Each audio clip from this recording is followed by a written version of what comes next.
ఏ కాల సమయంలో ఆరాధన వర్తమానంగా మన వాగ్దానం ఏదైతే ఉందో దాని గురించే మనం మాట్లాడుకుందాం. ఫిలిప్పీలకు రాసిన పత్రిక 2వ అధ్యాయము 6వ వచనము, 7వ వచనము, 8వ వచనము మార్చి చదువుకుందాం. ఫిలిప్పీలకు రాసిన పత్రిక 2వ అధ్యాయము 6వ వచనం, 7వ వచనం, 8వ వచనం. ఫస్ట్ వచనం నేను చదువుతున్నాను. ఆయన దేవుని స్వరూపము కలవాడై ఉండి దేవునితో సమానముగా ఉండుట విడిచిపెట్టకూడని భాగ్యమని ఎంచుకొనలేదు, కానీ చదవండి.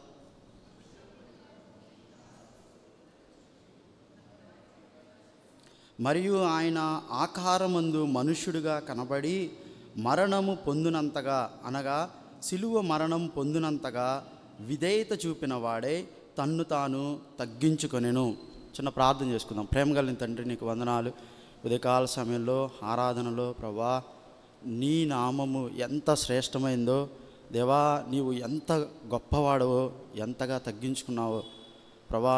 నీ అంత తగ్గింపు ఎవరికీ లేదు, ఎవరికీ రాదు ప్రభా. నా కోసం అంతగా తగ్గించుకున్న నిన్ను ప్రభా, ఈ ఉదయకాల సమయంలో సంఘంగా చేరి నాయనా నిన్ను స్తుతించుండగా నాయనా నీవు మాత్రమే మహిమ పొందమని ప్రభా, నీ నామము అతి శ్రేష్టమైన నీ నామం మాత్రమే నాయనా యుగయుగములు నిలిచే నీ నామము మహింపరచబడటానికి నన్ను ప్రభా, పాపినైన నన్ను ప్రభా నీ సిలువ చాటును మరుగుపరుచుకొని వాడుకొనమని నాయనా, నన్ను నీ నోటి బోరగా వాడుకొని ప్రభా మీరే సహాయం దయచేయమని యేసు నామములో ప్రార్థిస్తున్నాను తండ్రి, ఆమేన్.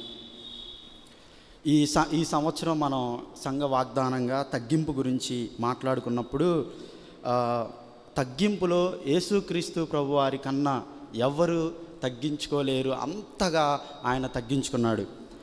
దేవుడు అంతగా తగ్గించుకున్న ఆయన ఎంతగా తగ్గించుకున్నా అంటే సిలువ మరణం పొందినంతగా ఆయన తగ్గించుకున్న ఆయన ఎవరు, ఆయన గుణగణాలేంటి, ఆయన ఎంత గొప్ప దేవుడో మనం చూసి, ఆయన ఎంతగా తగ్గించుకున్నాడో చూసి, దేనికోసం ఆయన మన అంతగా తగ్గించుకున్నాడో చూసి మనం ప్రభువుని హృదయాలతో ఆరాధిద్దాం. హెబ్రీలకు రాసిన పత్రిక 1వ అధ్యాయం, హెబ్రీలకు రాసిన పత్రిక 1వ అధ్యాయంలో నేను చదువుతాను, జాగ్రత్తగా వినండి. పూర్వకాలమందు నానా సమయములలో నానా విధములుగా ప్రవక్తల ద్వారా మన పితరులతో మాట్లాడిన దేవుడు ఈ దినముల అంతమందు కుమారుని ద్వారా మనతో మాట్లాడెను. దేవుడు పాత నిబంధన కాలంలో ప్రవక్తల ద్వారా దేవుడు మాట్లాడాడు. ఆయన అనేక మంది ప్రవక్తలను లేపుకొని వాళ్ళ ద్వారా దేవుడు మాట్లాడాడు. కానీ అంత్య దినముల యందు, లేకపోతే దేవుని యొక్క ప్రణాళిక మొత్తం సంపూర్ణమైనప్పుడు దేవుడు తన కుమారుడైన యేసుక్రీస్తు ద్వారా సమస్త మానవాళితో మాట్లాడుతున్నాడు. అంటే కాలము సంపూర్ణమైనప్పుడు మరి దేవుని చిత్తానుసారంగా యేసుక్రీస్తు ప్రభువుని ఆయన బయలుపరిచినప్పుడు ఆయన ద్వారా సమస్త మానవులతో మాట్లాడుతున్నాడు. కాబట్టి నీతో నాతో దేవుడు అంత్య దినాల్లో ఉన్న మనందరం మనతో ఆయన కుమారుడైన యేసుక్రీస్తు ద్వారా మాట్లాడుతున్నాడు. ప్రభు అయిన యేసుక్రీస్తుకి ఆయన యొక్క సీక్వెన్స్ నేను ఆలోచించాను అనమాట. ఇదే అధ్యాయంలో యేసు ప్రభువారు ఎక్కడున్నాడు, ఆయన మనకి యోహాను సువార్త 1వ అధ్యాయంలో చూస్తే ఆయన కృపా సత్య సంపూర్ణుడిగా మన మధ్య నివసించుచుండెను. ఆయన కృపా సత్య సంపూర్ణుడిగా మన మధ్యకు వచ్చాడు. ఆయన ఒక దేవునితో ఉన్న ఆయన కుమారుడిగా వచ్చే అంతవరకు ఆయన సంపూర్ణతను మనం ఈ అధ్యాయంలోనే చూస్తాం.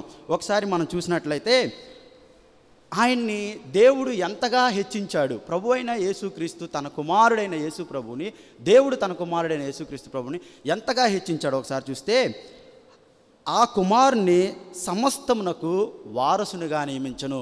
యేసుక్రీస్తు ప్రభువారు అన్నిటికీ వారసుడు, సమస్తానికి ఆయన వారసుడిగా నియమించాడు. ఆయన ద్వారా ప్రపంచములను నిర్మించను. ఆ కింద ఉంటుంది యుగాల్ని నిర్మించను. యేసుక్రీస్తు ప్రభు వారి యొక్క రాజ్యము ఏంటంటే యుగ యుగాలు నిలిచే రాజ్యము. సర్వయుగములకు ఆయనే దేవుడు, యుగ యుగాలు ఉండే దేవుడు. అదేవిధంగా ఆయన దేవుని మహిమ యొక్క తేజస్సు, ఆయన తత్వము యొక్క మూర్తిమంతమునై ఉండి దేవుని మహిమ యొక్క తేజస్సు అంటే అర్థం ఏంటంటే దేవుని యొక్క గుణగణాలని, దేవుని యొక్క లక్షణాలని ఆయన ప్రతిబింబింపజేశాడు.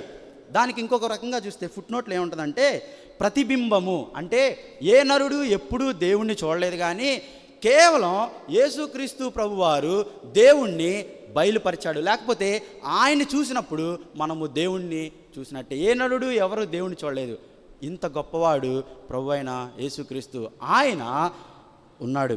అంతేకాకుండా తన మహత్తు గల మాట చేత సమస్తమును నిర్వహించుచున్నాడు.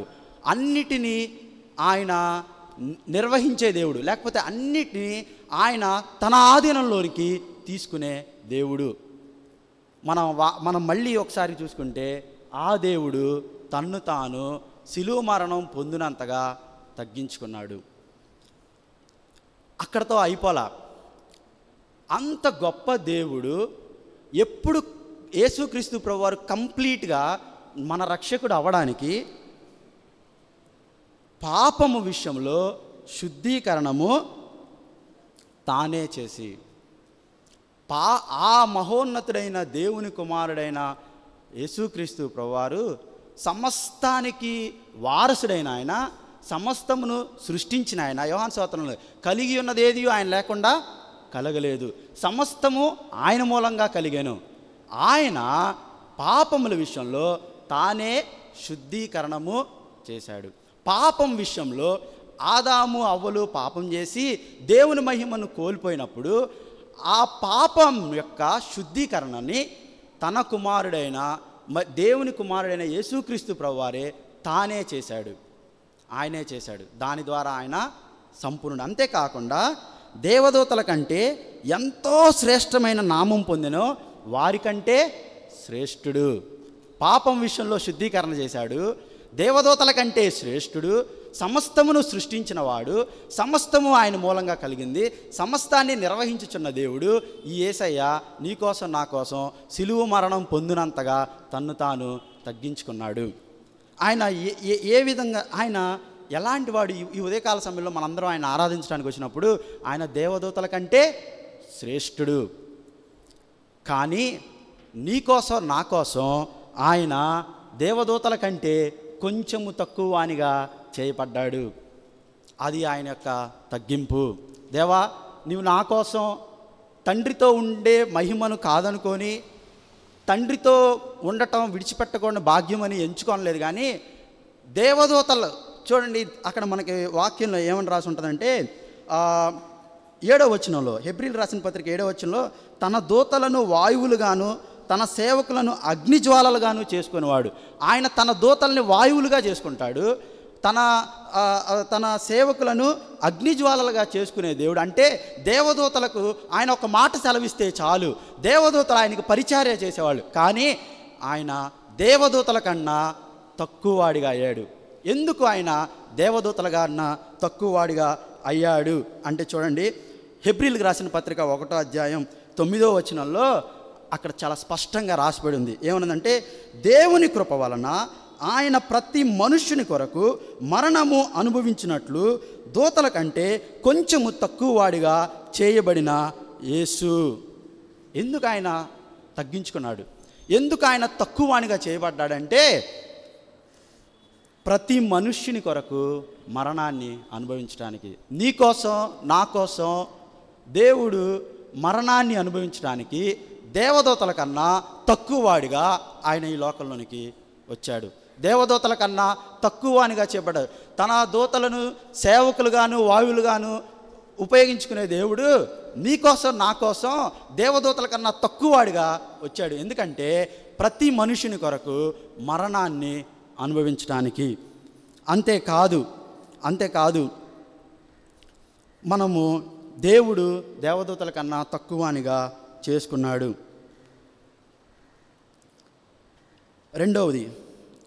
రెండవది ఇంకా ఆయన ఎంతగా తగ్గించుకున్నాడో మన కోసం చూద్దాం. హెబ్రీలకు రాసిన పత్రిక 2వ అధ్యాయంలో 10వ వచనంలో ఆయన మధ్యలోని చదువుతాను. ఎవని నిమిత్తము సమస్తము ఉన్నవో, ఎవని వలన సమస్తము కలుగుచున్నవో ఆయన అనేకులైన కుమారులను మహిమకు తెచ్చుచుండగా వారి రక్షణ కొరకు రక్షణకర్తను శ్రమల ద్వారా సంపూర్ణంగా చేయుటకు ఆయనకు తగును. పరిశుద్ధపరచు వారికిని పరిశుద్ధపరచబడు వారికిని అందరికీ ఒక్కటే మూలము. ఈ హేతువు చేత వారిని సహోదరులను పిలువటానికి సిగ్గుపడక. ఈ వచనం చదివినప్పుడు నాకు చాలా ఆశ్చర్యం కలిగింది. పరిశుద్ధపరచే వానికి పరిశుద్ధపరచబడే వారికి ఒకటే మూలం.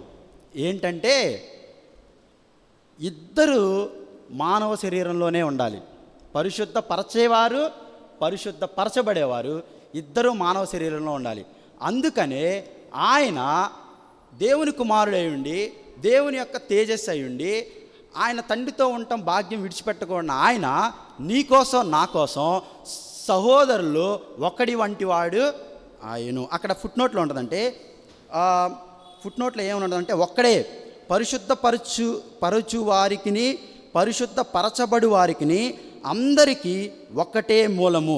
ఈ హేతువు చేత వారిని సహోదరులని పిలువటకు ఆయన సిగ్గుపడలేదు. ఈ లోకంలో పాపులమైన మనల్ని, పాపం చేత అపరాధముల చేత చచ్చిపోయిన మనల్ని యేసుక్రీస్తు ప్రభువారు దేవదూతల కంటే తక్కువగా చేయబడి అదేవిధంగా నిన్ను నన్ను సహోదరులుగా చేసుకోవడానికి సహోదరుడు వంటి వాడు ఆయను. అంటే నీ పాపాన్ని నా పాపాన్ని ఆయన తను తీసుకోవడం కోసం ఆయన సహోదరుడిగా అయ్యాడు. నీకు నాకు యేసు ప్రభు ఒక అన్నలాగా అయ్యాడు. నీ కోసం నా కోసం మనం చేసిన పాపాలన్నిటినీ వాటి నుంచి మనల్ని విడిపించడానికి ఆయన తన మీద వేసుకొని నీ కోసం నా కోసం ఆయన సహోదరుడు వంటి వాడయ్యాడు. అలా సహోదరుడు అవ్వడానికి ఆయన దేవదూతల కన్నా తగ్గించుకున్నాడు. ఇంకా తగ్గుతున్నాడు. ఆయన ఇంకెంత తగ్గించుకున్నాడంటే నీ కోసం దేవదూతల కన్నా తగ్గించుకున్న ఆయన మానవునిగా వచ్చిన ఒక రాజుగా ఉండొచ్చు, కానీ అలా ఉండలా. దేవదూతల కన్నా తగ్గించుకొని ఆయన ఇంకొక కొత్త క్యారెక్టర్ని సృష్టించుకోవచ్చు దేవదూతల కన్నా కొంచెం, కానీ అలా కాదు. అందరి కోసం మరణం అనుభవించినట్లు దేవదూతల కన్నా తగ్గించుకున్నాడు.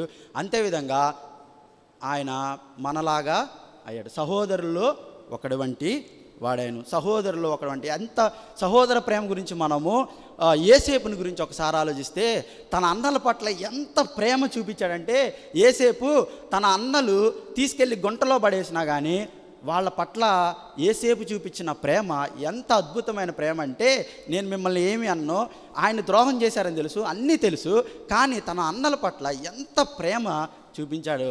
అలాగే ఆ ప్రేమ కన్నా 100 రెట్లు గొప్పది ఏంటంటే యేసయ్య నీ కోసం నా కోసం తన్ను తాను తగ్గించుకొని సహోదరుల్లో ఒకటి వంటి వాడు. ఆయన పరిశుద్ధ పరిచేవాడికి ఒకటే కాన్సెప్టు, పరిశుద్ధ పరచబడే వారికి ఒకటే కాన్సెప్టు.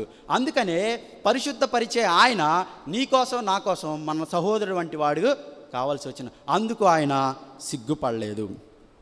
ఆయన మనలో ఒకటిగా వచ్చాడు. మూడవదిగా ఆయన్ని చూస్తే 2వ అధ్యాయం 14వ వచనం, కాబట్టి ఆ పిల్లలు రక్తమాంసము కలవారైందిన ఆ ప్రకారమే మరణము యొక్క బలము గలవాన్ని అనగా అపవాదిని మరణము ద్వారా నశింపజేయుటకు జీవితకాలమంతయు మరణ భయం చేత దాస్యమునకు లోబడిన వారిని విడిపించుటకు ఆయన రక్తమాంసములలో పాలివాడాడు. ఎంతో పరిశుద్ధుడైన యేసయ్య నీకోసం నా కోసం రక్తమాంసములలో పాలివాడయ్యాడు. ఎందుకు ఆయన రక్తమాంసంలో పాలివాడంటే మరణ భయం చేత దాస్యం అనే కాడి కింద పాపము చేత చచ్చిపోయిన స్థితిలో ఉన్న మనల్ని మరణ భయం నుంచి విడిపించడానికి, అదేవిధంగా మరణం యొక్క బలము గలవాన్ని అనగా అపవాదిని మరణము ద్వారానే నశింపజేయడానికి ఆయన రక్తమాంసములలో పాలివాడిగా అయ్యాడు. దేవదూతల కంటే తక్కువవాడిగా చేయబడ్డాడు. అదేవిధంగా ఆయన సహోదరుల్లో ఒకటి వంటి వాడయ్యాడు. అదేవిధంగా నీ కోసం నా కోసం ఆయన రక్త మాంసములలో పాలివాడయ్యాడు. ఆయన రక్త మాంసంలో పాలివాడైనా కానీ ఆయనలో పాపము లేదు. ఎందుకు లేదు అనంటే ఆయన శోధించబడ్డాడు, కానీ శ్రమ పెట్టబడ్డాడు.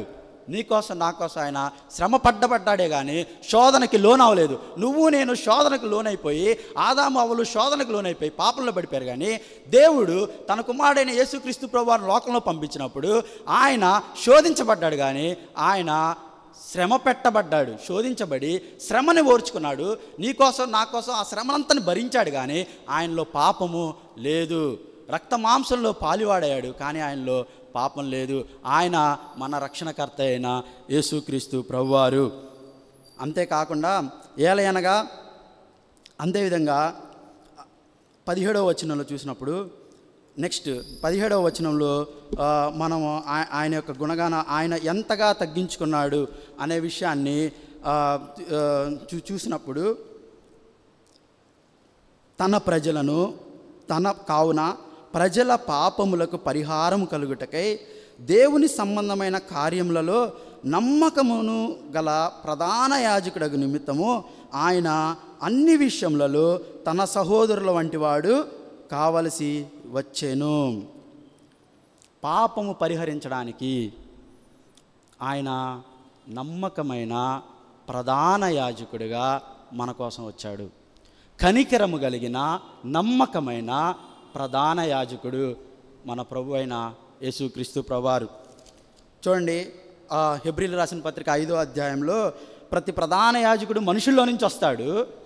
ప్రతి ప్రధాన యాజకుడు తన పాపం కోసం కూడా ఆ గొర్రెపిల్ల రక్తాన్ని తీసుకొని వెళ్ళి దేవుని మందిరంలో తన పాపం కోసం కూడా తీసుకొని వెళ్ళి అర్పించి అందరి ఎడల తాలిమి చూపేవాడై ఉన్నాడు. కానీ ఈ ప్రధాన యాజకుడు పాపము లేనివాడై ఉండి, ఈ ప్రధాన యాజకుడిలో పాపము లేనివాడై ఉండి ఆయన అందరి కోసము క్రయధనముగా తన్ను తానే అర్పించుకొనెను. ఆయన నమ్మకమైన ప్రధాన యాజకుడు. ఎంతగా తగ్గించుకున్నాడు మన ప్రభు అయిన యేసుక్రీస్తు ప్రభువారు. అందుకే మనం ఆయన ఆరాధించాలి. అందుకనే ఎప్పుడు ఆయన దేవదూతల కన్నా శ్రేష్ఠుడయ్యాడంటే, ఈ కార్యం అంతటినీ సంపూర్ణం చేసి, అక్కడ మనం చూసినట్లయితే 1వ అధ్యాయంలో హెబ్రీలు రాసిన పత్రికలో ఉన్నత లోకమందు మహామహుడగు దేవుని కుడిపార్శ్వమున కూర్చుండెను అంటే, ఆయన దేవుని కుమారుడు లోకానికి వచ్చాడు, మనందరి కోసం చనిపోయాడు. అదేవిధంగా ఆ యొక్క పాప పరిహారాన్ని చేసి వెళ్ళి మళ్ళీ తండ్రి సింహాసనం పక్కన ఆసీనుడు. ఈ సంపూర్ణుడైన ఈ దేవుడు మనకి సరిపోయినవాడు, మన ప్రధాన యాజకుడు.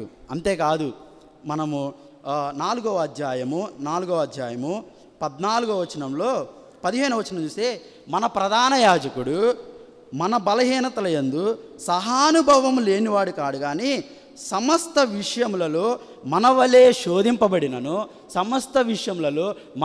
శోధింపబడినను ఆయన పాపము లేనివాడిగా ఉన్నాడు. పరిశుద్ధపరిచాడు. పరిశుద్ధత లేని నన్ను పరిశుద్ధపరచడానికి మానవుడిగా సహోదరుడు వంటి వాడయ్యాడు. ఆయన పాపము లేనివాడు. ఎందుకు ఆయన పాపం లేనివాడుగా అయ్యాడంటే, తనను తాను శ్రమ పెట్టబడి సిలువ మరణం పొందినంతగా తన్ను తాను తగ్గించుకొని ఆ పాపాన్ని పరిహరించి ఆయన సంపూర్ణుడిగా ఆయన తండ్రి కుడి పార్శ్వమున కూర్చొని ఉన్నాడు. ఆయన మన కోసమే తగ్గించుకున్నాడు. మన కోసమే దేవదూతల కంటే తక్కువవానిగా చేయబడ్డాడు. మన కోసమే ఆయన రక్తమాంసంలో పాలివాడయ్యాడు. మన కోసమే సహోదరులని మనల్ని పిలవడానికి ఆయన సిగ్గుపడలేదు. ఇలాంటి గొప్ప దేవుడు మన ప్రభు అయిన యేసుక్రీస్తు ప్రభువారు. ఈయన మనకేం చేశాడు? ఇలాంటి గొప్ప దేవుడు, ఇంత గొప్ప కార్యం చేసిన ఆయన నిన్ను నన్ను ఒకసారి మన స్థితి ఏంటో చూసి మనము ప్రభువుని ఆరాధిద్దాం. చూడండి, తీతుకు రాసిన పత్రిక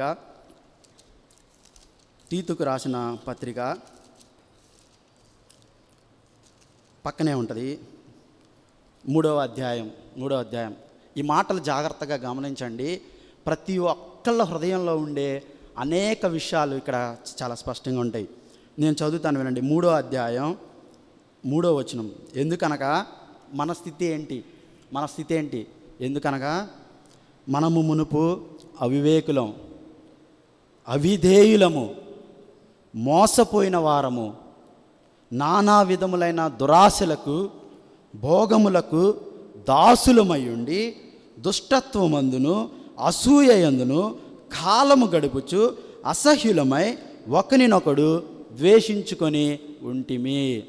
మన స్థితి ఏంటో ఒకసారి మనం ఆలోచించుకుందాం. ఏలయనగా మనము మునుపు అవివేకులము, అవిధేయులము, మోసపోయిన వారము, నానా విధములైన దురాశలకు భోగములకు దాసులయుండి దుష్టత్వమందు అసూయందు కాలం గడుపుచు అసహ్యులమే. అంటే మనం అసహ్యులంగా ఉన్నాం. అసహ్యులం, మనల్ని చూస్తే అసహ్యం వేస్తుంది. దుష్టత్వంలో కాలాన్ని గడుపుతూ ఉన్నాం. అదేవిధంగా దురాశలకు భోగాలకు బానిసలమైపోయి బ్రతుకుతున్నాం. కానీ అక్కడ చూడండి, కానీ మన రక్షకుడైన దేవుని యొక్క దయ, మానవుడి ఎడల ఆయనకున్న ప్రేమ ప్రత్యక్షమైనప్పుడు, మన రక్షకుడైన దేవుని యొక్క దయ, దేవుడు మన ఎడల దయను చూపించి మన రక్షకుడై మానవుల ఎడల ఆయనకున్న ప్రేమ, ఎవరు మన మానవుల ఎడల ఆయనకున్న ప్రేమ ఎలా ప్రత్యక్షమైంది? తన కుమారుని లోకంలోనికి పంపించడం ద్వారా, తన కుమారుణ్ణి మనకి అనుగ్రహించడం ద్వారా దేవుడు తన ప్రేమని ప్రత్యక్షపరుచుకున్నాడు.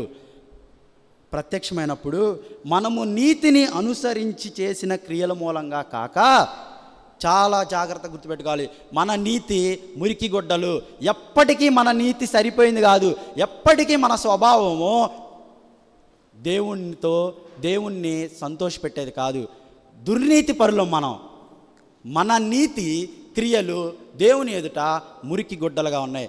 మన నీతిని బట్టి కాదు, కానీ మన నీతిని అనుసరించి చేసిన క్రియల మూలంగా కాక, తన కనికరము చొప్పునే దేవుడు మన ఎడల తన కనికరాన్ని చూపించాడు.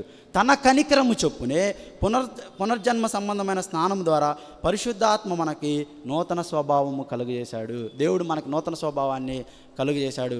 పాపం నుంచి, శాపం నుంచి విడిపించి దేవుడు మనకి దుర్నీతిపరులైన మనల్ని మన నీతి క్రియలను బట్టి కాక, కేవలము ఆయన నీతిని అనుసరించి తన కనికరం చొప్పున యేసుక్రీస్తు ప్రభు మూలంగా మనల్ని నీతిమంతులుగా చేశాడు.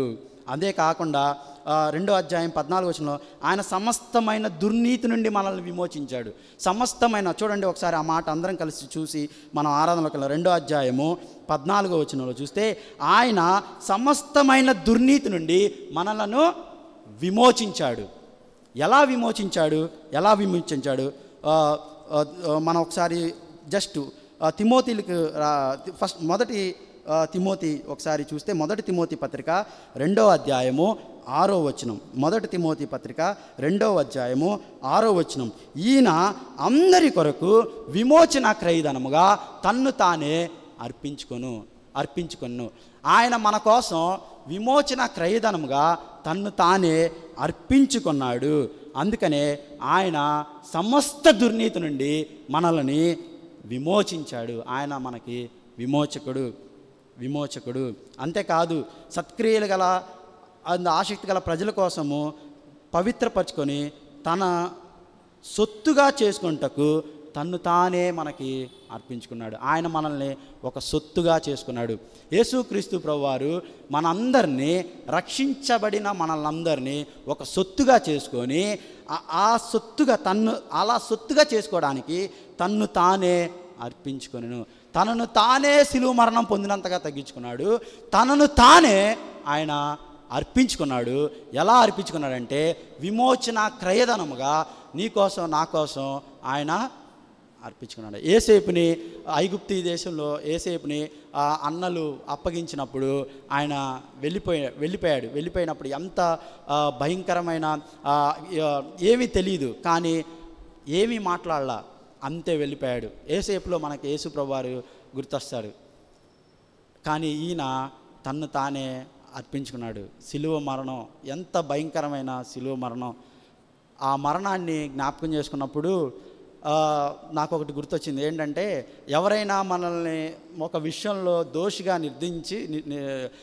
నిలదీసి మనం గిల్టీగా ఫీల్ అయినప్పుడు, మనం అక్కడ ఉన్నప్పుడు, మన మీద అందరు రాళ్ళేయడానికి సిద్ధంగా ఉన్నప్పుడు, అలా ఉన్నప్పుడు యేసుక్రీస్తు ప్రభు వచ్చి పక్కన నుంచొని మనల్ని పక్కన పెట్టి, నా మీద ఏంటి రాళ్ళు, నన్ను హింసించండి అని ఆయన శిలువ ఒక్క దెబ్బ కొడితేనే మనం ఓర్చుకోలేం. ఇప్పుడున్న పరిస్థితుల్లో మనం చూసినప్పుడు ఎవరైనా, నాకు అనిపించింది, లాగి పెట్టి చంప మీద కొడితే మనకి ఎంత బాధ వేస్తుంది. కానీ ఆయన 1 కొరడా దెబ్బలు నీకోసం నా కోసం ఆయన తిన్నాడు. అంతేకాదు ఆయన్ని అవమానపరిచారు, అంతేకాదు ఆయన్ని చులకనగా చేశాడు. దేవదూతలను తనకు వాయువులుగా చేసుకోగలిగిన వాడు, సమస్తానికి అధిపతి, సమస్తము ఆయన మూలంగా కలిగింది, కలిగి ఉన్నది ఏది ఆయన లేకుండా కలగలేదు. దేవదూతల కంటే ఎంతో శ్రేష్టమైన దేవుడు నీకోసం నా కోసం ఎంతగా తగ్గించుకున్నాడంటే 1 కొరడా దెబ్బలు నీకోసం నా కోసం తిన్నాడు. అంతేకాకుండా ఉమ్మి వేయించుకున్నాడు. ఎవరు మన మీద ఉమ్మి వేస్తే మనకి ఎంత బాధ వస్తుంది, ఎవరైనా మనల్ని ఒక మాట అంటేనే ఎంత నలిగిపోతాం.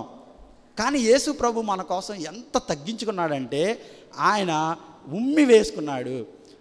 మత్తయి సువార్తలో కొన్ని అధ్యాయాల్లో చూసినప్పుడు నేను పాత రోజుల్లో నేను ఒక 10 ఏళ్ళ టైంలో చూసినప్పుడు నాకు ఒక మాట చాలా ఆశ్చర్యంగా అనిపించింది. ఏంటంటే ఆయన ఒకళ్ళు కొట్టి నిన్నెవరు కొట్టారో చెప్పు అన్నప్పుడు ఆయన చాలా దీనంగా నిస్సహాయకుడుగా ఏ సహాయం లేనివాడుగా వాళ్ళ వైపు చూసి నీవేళ నన్ను కొట్టుచున్నావు అని అడుగుతాడు. అంతే, ఏమండవు, నువ్వెందుకు నన్ను కొడుతున్నావు అంటాడు.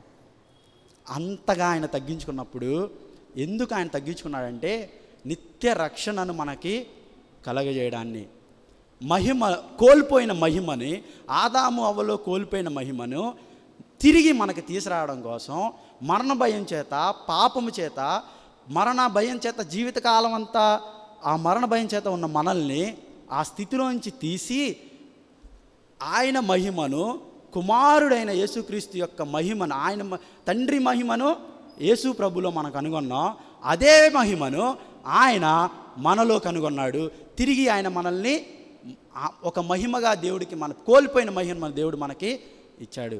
మనందరము ఆయనతో పరలోకంలో ఆయన స్తుతించడం ఆయన ఆశ. మనుషులందరూ రక్షణ పొందాలని ఆయనకి ఇచ్చగా ఉంది అనే విధంగా మనం చూస్తున్నాం. కాబట్టి ఉదయకాల సమయంలో మనల్ని మనం తగ్గించుకొని యేసుక్రీస్తు ప్రభువారిని మాత్రమే మన జీవితంలో చూసి ఇంతగా నా కోసం తగ్గించుకున్నాం. ఆయన దేవదూతల కంటే తన్ను తాను, ఎవరైనా దేవుని కుమారుడు, ప్రియమైన కుమారుడు, ఇదిగో ఈయన నా ప్రియ కుమారుడు, ఈయన యందు నేను ఆనందించుచున్నాను అని చెప్పి తండ్రి తన కుమారుడు, ఎవరైనా తన ప్రియ కుమారుని అవమానపరచడానికి ఇష్టపడతారా? ఎవరైనా తన ప్రియ కుమారుని మరణానికి అప్పగించడానికి ఇష్టపడ్డారా? కానీ దేవుడు తన అనాదికాల సంకల్పంలో యేసుక్రీస్తు ప్రభువారిని మనకి అనుగ్రహించి ఆయన మన కోసం బలిగా అర్పించి ఆయన మనల్ని తనకు ఒక సొత్తైన ప్రజలుగా చేసుకున్నాడు. కాబట్టి ఉదయకాల సమయంలో యేసుక్రీస్తు ప్రభువారిని మనం ఎంతగా ఆరాధించాలి.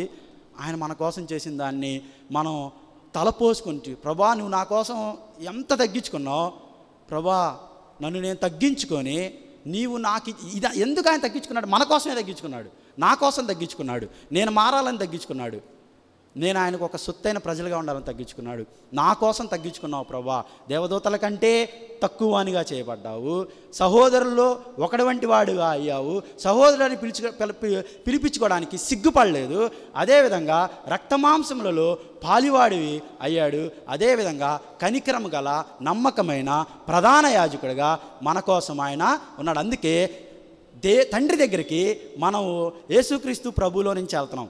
ఆయన అన్నాడు, ఆకాశ మేఘముల ద్వారా దేవుని యొద్దకు ఆయన వెళ్తుంటే ఆయన కృపాసనం వద్దకి మనమే ధైర్యంగా మనం చేరగలుగుతున్నాం. ఎందుకంటే ఆయన మన వెనకాల, మన ముందు ఆయన ఉన్నాడు. ఆయన మనల్ని తండ్రి దగ్గరికి తీసుకొని వెళ్తున్నాడు. ఇట్లాంటి గొప్ప దేవుణ్ణి మనము, ఇలాంటి యేసుక్రీస్తు ప్రభువారు ఆయన సిలువ మరణం పొందినంతగా తన్ను తాను తగ్గించుకొను. దేవునికి మహిమ కలుగుగాక. అందరము ఆరాధిద్దాము.